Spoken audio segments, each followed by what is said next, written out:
The year was 1996. A small, peaceful town nestled deep within a quiet region of Europe had lived through its fair share of challenges, but nothing could have prepared it for what was about to unfold. It started as a mystery, one that the police brushed aside as a simple case of a missing child. But in reality, it would set off a chain of events so chilling, it would shake the entire country to its core. In this community, the name David Beck meant nothing out of the ordinary. Just another face in the crowd, a mechanic, a husband, a father. He was the kind of person you'd wave to as you passed by, the kind of person you never gave a second thought. But this seemingly ordinary man would soon become synonymous with horror. A name whispered in fear, a name that would be forever linked to a series of heinous crimes. It wasn't until the police received an anonymous tip, one that would finally lead them to Beck's doorstep, that the magnitude of the crimes began to emerge. But by then, it was far too late for the countless victims whose lives had been destroyed by his hands. As investigators peeled back the layers of this twisted story, the truth began to unfold, each revelation darker and more disturbing than the last. But the question remained, how did no one see it coming? How did David Beck, the man who lived just down the street, get away with such horrors for so long? Was he a master manipulator, or was it simply that the quiet, unsuspecting nature of his community made him invisible to those who should have been watching? This is the story of a monster who lived among us, a man who managed to hide his true nature behind a facade of normalcy. And when the truth finally came to light, it was more terrifying than anyone could have imagined. The year was 1996, and the small region of Northern Europe had never experienced anything like this. The disappearance of two young girls, both under the age of 12, sent ripples through the tight-knit community. It wasn't unusual for children to wander the streets, play outside, and enjoy their freedom, but this was different. There was no sign of struggle, no trace of where they had gone. It was as though they had vanished into thin air. Their names were Anna and Sophie, two innocent, bright-eyed girls who had been friends for years. The community was in a state of shock. The parents of the missing girls were frantic, and the entire region was on high alert. News reports flooded the airwaves and a search effort mobilized quickly. But with each passing hour, the hope of finding the girls alive grew smaller. And yet, amidst the increasing desperation, something strange happened. The police received no leads, no significant tips. That is until David Beck became the center of attention. A mechanic by trade, he was known to the locals as a quiet, reserved man. Nothing remarkable about him, at least on the surface. Yet as investigators began to probe deeper into his past, they discovered a trail of secrets so dark that it left them questioning everything they thought they knew about the people in their own community. How could a man so unassuming, so average, harbor such twisted desires? And what other secrets did he hide beneath his mask of normalcy? The police were about to uncover something far more disturbing than they ever anticipated, an underground world of exploitation, manipulation, and horror. In the following months, a series of chilling revelations would unfold, turning this quiet town into the backdrop of a nightmare that seemed impossible. What could have driven someone like Beck to commit such horrific acts? And what did it say about the darkness that could exist beneath even the most ordinary of lives? This is the story of David Beck, the man who became known as the monster of Northern Europe. David Beck was born in the early 1970s, growing up in a small suburban town in Northern Europe. His childhood was far from extraordinary. There were no signs of early trauma or abuse that might explain the atrocities he would later commit. He came from a working-class family, his father a factory worker, and his mother a homemaker. David was known to be a quiet, introverted child, often preferring the company of books or tinkering with machines, rather than playing sports or socializing with other children. On the outside, his life appeared unremarkable, but inside something was brewing. Beck's lack of social interaction as a child left him isolated, and that isolation, combined with his keen interest in mechanics, turned into a fascination with control. As he grew older, this desire for control transformed into something darker, a need to dominate, manipulate, and trap others. But for years, this side of him remained hidden beneath the surface. By the time David was in his early 20s, he had settled into a quiet life in a small town where people knew him as a mechanic. His job gave him a sense of purpose, and he was able to live a relatively comfortable life, owning a modest home and driving a nondescript car. But it was in this town that he would meet his first victim, Anna. Anna was a curious and adventurous girl. At only 10 years old, she was friendly, talkative, and loved exploring the woods near her home. Her parents were deeply involved in her life, but like many parents of the time, they allowed her a certain level of freedom. She had no reason to suspect that the quiet man from the nearby garage, David Beck, could be anything but harmless. Anna's disappearance seemed sudden, but there was one detail that would haunt investigators for years to come. She had been seen talking to Beck just hours before she vanished. A neighbor reported seeing them in a conversation, though no one could remember the exact words exchanged. That brief moment would become a key detail in an investigation that had only just begun. A few months later, another child vanished, Sophie, Anna's best friend. She too had been seen near David Beck's workshop just days before her disappearance. The connection was becoming clearer, but still, there was no concrete evidence linking him to the crimes. The community was in turmoil. Rumors swirled about Beck's potential involvement, but without a body, without a crime scene, there was little the police could do. But behind the scenes, the police began quietly investigating Beck. They learned that he had a history of strange behavior, often wandering the town late at night and making cryptic remarks to people. He had no family history of violent crime or mental instability, but there were signs, small, odd things. His growing interest in young girls, his strange collections of photographs, and his penchant for keeping to himself. For many in the community, Beck's aloof nature had always seemed a bit unsettling, but no one could have imagined the depths of his darkness. It was the fall of 1994, and Anna's disappearance had shocked the community. The once peaceful town, nestled in northern Europe, was now on edge. The day Anna vanished, she had been walking home from school, just like every other day. But this time she didn't return. Her family waited by the door as the hours passed, but there was no knock, no sign of her.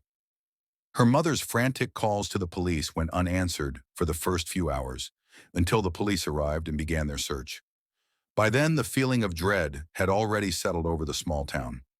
Anna's disappearance was the first in a long string of chilling events. Her best friend, Sophie, vanished just months later, also from the same small town, walking to the same store at almost the same hour. At first, police thought it was a coincidence, but when other young girls began to disappear, all around the same time frame, the pieces began to fit together. The townspeople were terrified. Parents kept their children close, and schools implemented tighter security. The police launched a widespread search, with thousands of volunteers combing the surrounding countryside. Despite their best efforts, there was no sign of the girls, no evidence, no clues, and worst of all, no leads. It seemed as though they had vanished into thin air, but the key to the mystery would not come from the victims or the clues left behind. It came from the man who lived just down the street, a man who had been living among them the entire time. David Beck, the quiet mechanic, had always been a seemingly unremarkable man. He lived a normal life. He was married, had children, and owned a modest house. But the police had their suspicions about him. Beck had always kept to himself, rarely interacting with others, and there was something about his demeanor that made neighbors uncomfortable. When investigators started reviewing old records and piecing together the timeline of the disappearances, Beck's name kept coming up. He had been seen near the scenes of the abductions, and perhaps most disturbing of all, he had been in close proximity to Anna just hours before she disappeared. When questioned, Beck's answers were inconsistent, and the odd behavior he exhibited started to raise red flags. It wasn't long before the police obtained a warrant and searched Beck's home. What they discovered was beyond their worst nightmares. Inside Beck's basement, they found photographs of the missing girls, Anna, Sophie, and others who had been reported missing over the years. These photographs were taken in Beck's home, showing the girls in disturbing poses. Some were unconscious, others visibly distressed. The evidence was damning, but it wasn't just photographs. The police uncovered pieces of clothing from the missing children, clothing that matched what the victims had been wearing when they were last seen. They had been in Beck's possession the entire time. In the hidden corners of Beck's workshop, Investigators found tools used to imprison his victims, devices that locked doors, sealed windows, and kept the children captive without anyone suspecting a thing. It became clear that Beck had been using his profession as a mechanic to gain access to these young girls. His unassuming nature and quiet lifestyle had allowed him to fly under the radar for years, evading suspicion. As the investigation intensified, Beck's capture was imminent. When questioned, he tried to maintain a facade of innocence. But the weight of the evidence against him was overwhelming. Finally, in early 1995, after months of investigation, Beck was arrested and charged with the kidnapping, sexual abuse, and murder of Anna, Sophie, and several other young girls who had been missing for years. The horror that had been unfolding in the quietest corners of this community had finally come to light. But as the authorities prepared to prosecute Beck, a darker possibility emerged. Beck may not have acted alone. Investigators began to consider the possibility that there were others involved in the abductions, people who helped Beck lure the girls or who had aided in covering up his crimes. Though Beck had been apprehended, the full scope of the operation was far from clear. The arrest of David Beck sent shockwaves through the community, but even as the police closed in on him, the investigation was far from over. Beck's capture had uncovered a trail of horrifying evidence, yet many questions remained unanswered. How had he managed to evade capture for so long? And more importantly, was he working alone? The authorities knew they had to uncover the full extent of Beck's crimes, but as they sifted through the overwhelming evidence, it became clear that his actions were far more calculated and sophisticated than anyone had imagined. Beck had carefully built a facade of normalcy, blending into the town's quiet life while secretly orchestrating a reign of terror. His unassuming nature had kept him hidden in plain sight, and it wasn't until the community had been shaken to its core that the truth began to emerge. Investigators began piecing together the timeline of Beck's crimes, and one unsettling detail began to surface. Beck's access to the victims seemed far too easy. He was able to gain their trust, offer them rides, and convince them to come with him, all under the guise of normalcy. As a mechanic, Beck had free access to many people's homes and cars, allowing him to closely observe potential targets. What was even more troubling was how he would stalk his victims, often watching them from a distance before making his move. He knew when they were alone, and he knew where they would be at any given time. Theories began circulating about how Beck had planned his crimes. Many believed that his ability to remain undetected for so long could be attributed to his deep understanding of the town's layout and its residents.